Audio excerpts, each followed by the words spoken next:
Welcome to the Airgun Show. It looks like we've finally got a bit of good news. The recent easing of travel restrictions relating to the coronavirus lockdown suggests that those of us living in England can now go out into the field with our air rifles to carry out pest control, though it really is worth checking the BASC website for the latest advice relating to that. Now, another bit of good news, we're also able to offer you, our viewers, a 10% discount on subscriptions to Airgun Shooter magazine. Simply visit myfavouritemagazines.co.uk and use the discount code 100OFF. Now, on with the show. This week I'm taking a look at the MTC King Cobra scope, but before that we're joining Andy Watkins out on a hunting trip from last autumn where he's targeting feral pigeons around the farm.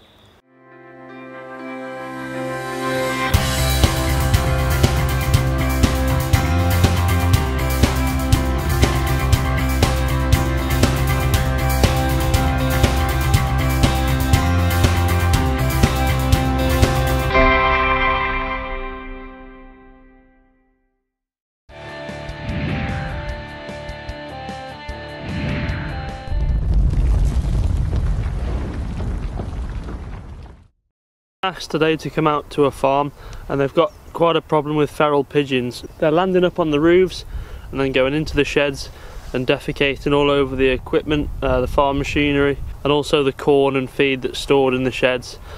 This is bad because the acidity in the feces of the pigeon rots away the paintwork, and once the paintwork's gone, the metal's then exposed to the elements, so the machinery just won't have the life that it's intended.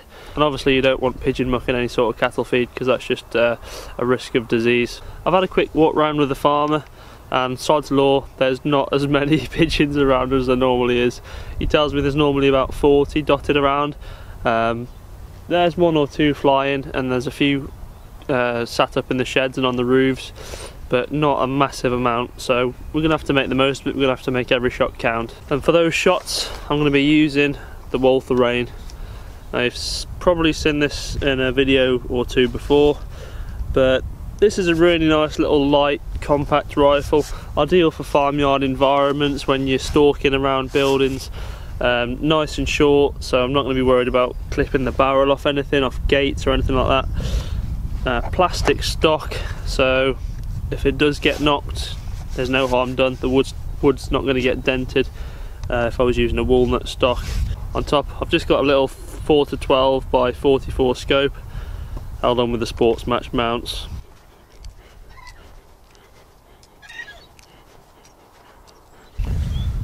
Camouflage isn't 100% necessary here. The birds are used to seeing people walking around on the farm, but it can only help things.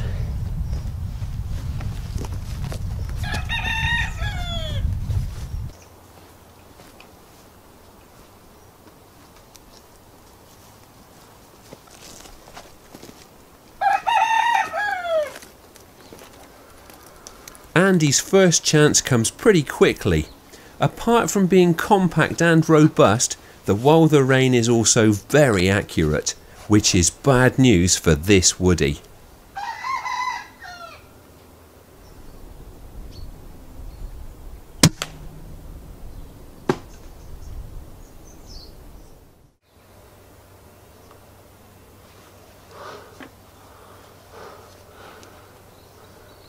Well, that's one in the bag.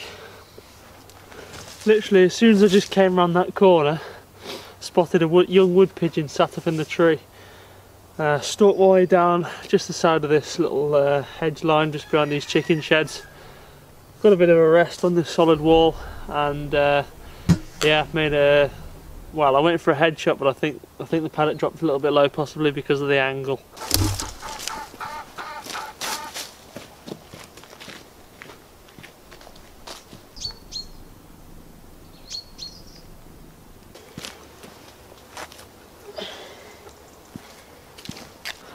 Well, here's pigeon number one. Bit of a strange looking one, this one. I thought it was a young one, but he's got his white neck bar, but a lot of his feathers don't seem to have properly come through on his head. Looks very strange. But yeah, went for the headshot, but I think it dropped a little bit low. and struck the neck, but knocked him out clean, so ideal.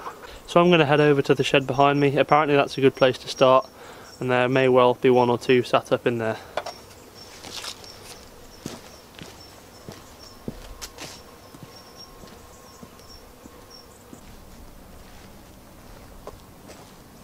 I can hear a few back there, but I can't quite see them. So I'm just going to wait here and see if they present a shot. Oh yeah, got one.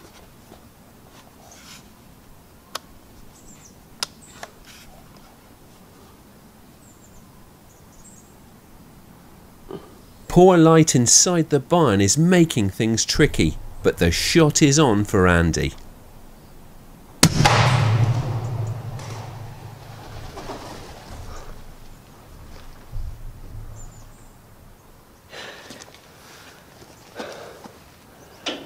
Well, that's the first feral down. It was I think it was facing towards me. It's about 32 yards. Gave it half a mil at holdover, and the pellet just struck him solid, but it was more of a lung shot than a heart shot.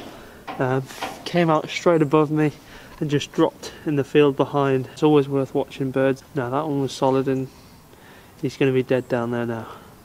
There's a grain shed that the landowner's told me that there's a few pigeons generally in there, so that's where I'm going to head to next.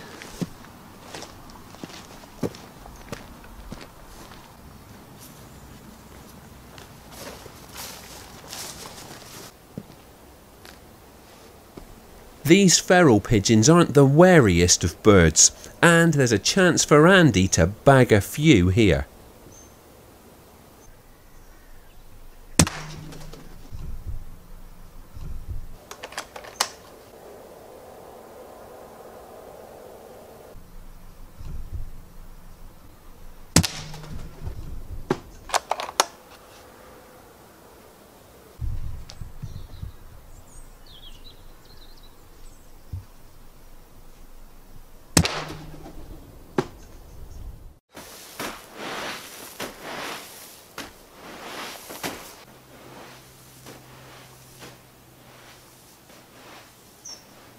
It's not the easiest of retrieves, but this shot bird can't be left to decompose on the stored grain.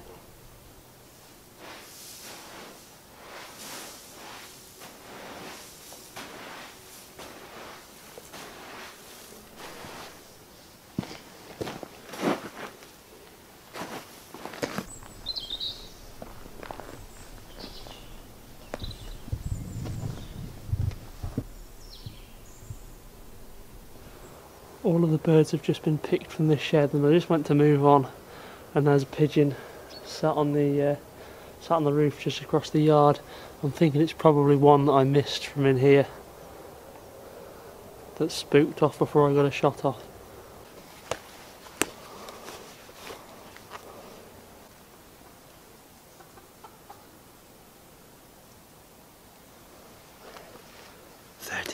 Yards. This is a relatively long shot, but it shouldn't be too much of a challenge shooting the recoilless Reign rested.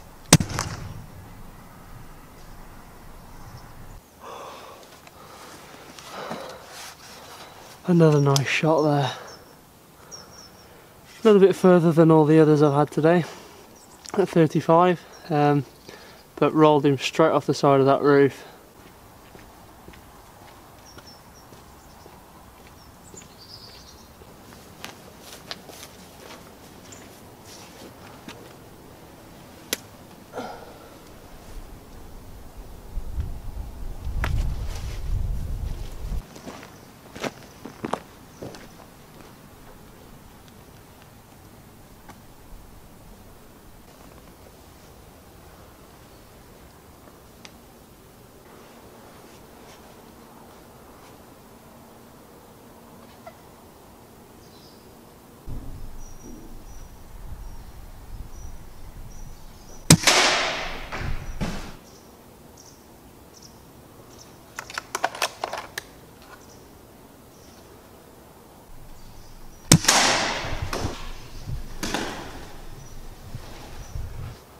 That's another two in the bag.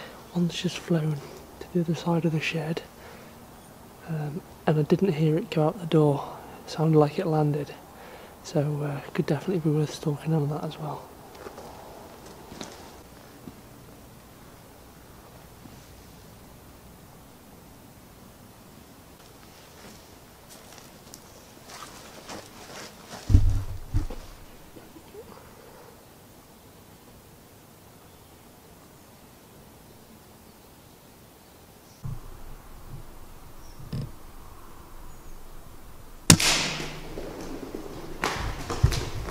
Headshot birds often flip about a bit.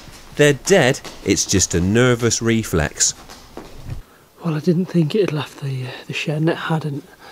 I couldn't see it coming up this side, and that was because it was on the opposite side of the girder. And it was sat really nice and still, its head was poking out, so I went for the headshot. With the previous shots today, I've gone for body, sort of heart and lung shots. But that one I thought, you know what, it's headshot time. And shot him, he dropped down, rolled around a bit on the floor before finally coming to rest. So yeah, really pleased with that one. Don't think there's any others in here, but I could be wrong, so I'm just going to keep my voice down a little bit and quietly go and pick up that shot pigeon.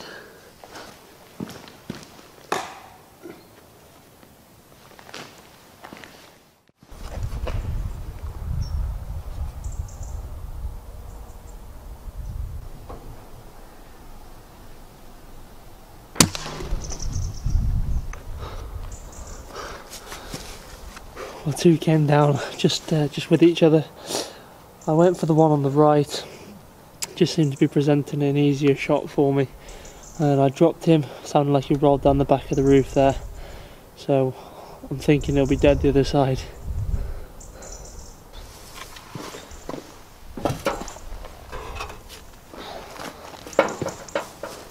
Well, I've given it another half an hour and it's definitely quieting down.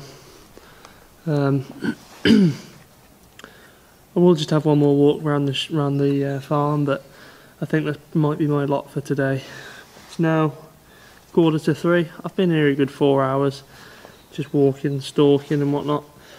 And yeah, it's been really enjoyable. So for a first trip out, I'm really happy, and I hope the farmer is too. I'm going to have a final count up of the birds. There are some feral cats I've seen knocking around, so no doubt one or two will have disappeared. But yeah, really pleased with how it's gone.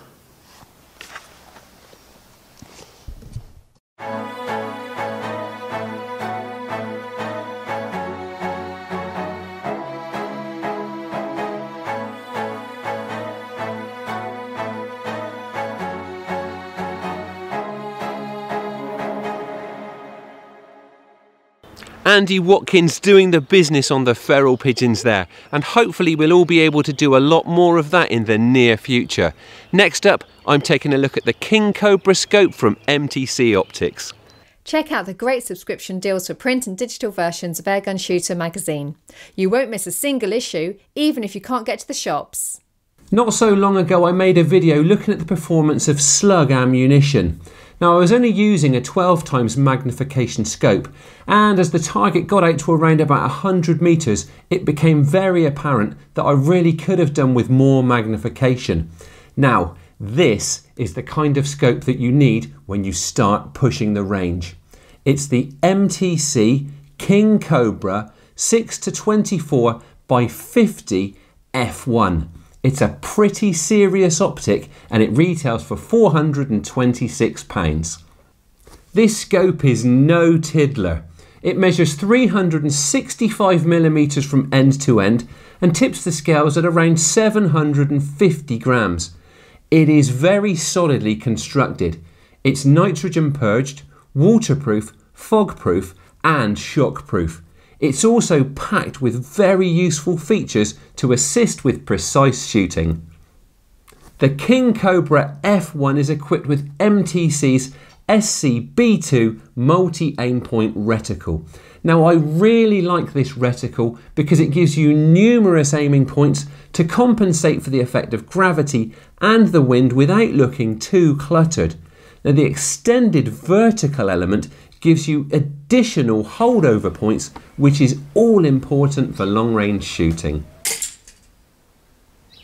The F1 in this scope's name denotes the fact that that reticle is in the first focal plane, which means that its relationship in proportion with the sight picture remains exactly the same as you wind the zoom up or down.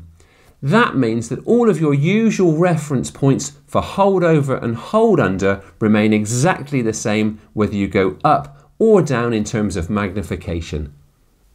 There's a fast focus eyepiece so you can quickly get that reticle pin sharp, and its central element can even be illuminated red in 6 different levels of brightness.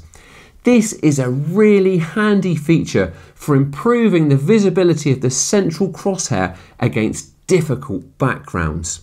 It's quick and easy to switch on and adjust simply by using the dial next to the parallax wheel. That side parallax wheel means that you can dial out parallax error and keep the image sharp from just 10 meters out to infinity. And it can also be used for range finding on higher magnification settings. The high mag reduces the depth of field, and all you need to do is dial in the parallax until the image snaps into sharp focus, and then simply read off the range as it's shown on the wheel.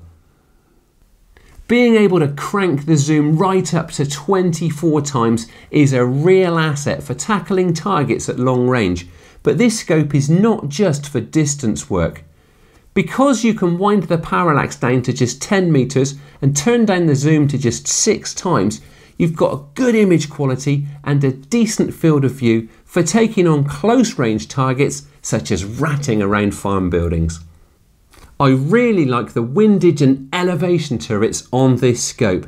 They're resettable and, despite being pretty chunky, they're actually relatively low, so they shouldn't get in the way of scope mounted accessories. Each click amounts to 1 centimetre of adjustment at 100 metres. They're finger adjustable and you simply lift them up to unlock them before turning them with positive clicks and then snapping them back down to lock them in position. Apart from being packed with features, this scope also boasts quality glass, and the image is bright and sharp right to the edges. The 30mm tube assists with light transmission, as does the large 50mm multi-coated objective lens. The King Cobra F1 comes supplied with magnetic flip-up lens covers. The rear one even has a magnifier to help you read the parallax dial. A sunshade and oversized parallax wheel are available as extras, although I reckon that the standard parallax wheel is already a pretty good size. So, that's the King Cobra F1 from MTC Optics. When you consider the performance and features that this scope boasts, I actually reckon it represents very good value for money. If you're looking for a decent optic to take on long-range target and hunting work, it will definitely cut it. However, the versatility of this scope also means that you can tackle close and mid-range pest control with it, and even in low light conditions at dawn and dusk.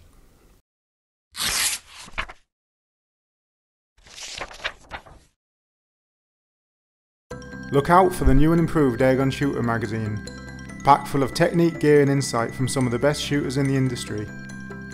Brand new look and free video content. Pick up your copy today in stores or online. That's all for this week, but as ever, we'll be back again in a fortnight. Thank you for watching, and please don't forget to like us on Facebook and follow us on Twitter. And do keep a close eye on the BASC website for the latest advice on whether and how you can now get out with your air rifle. Stay safe, and do remember to take advantage of that discount code for Airgun Shooter magazine.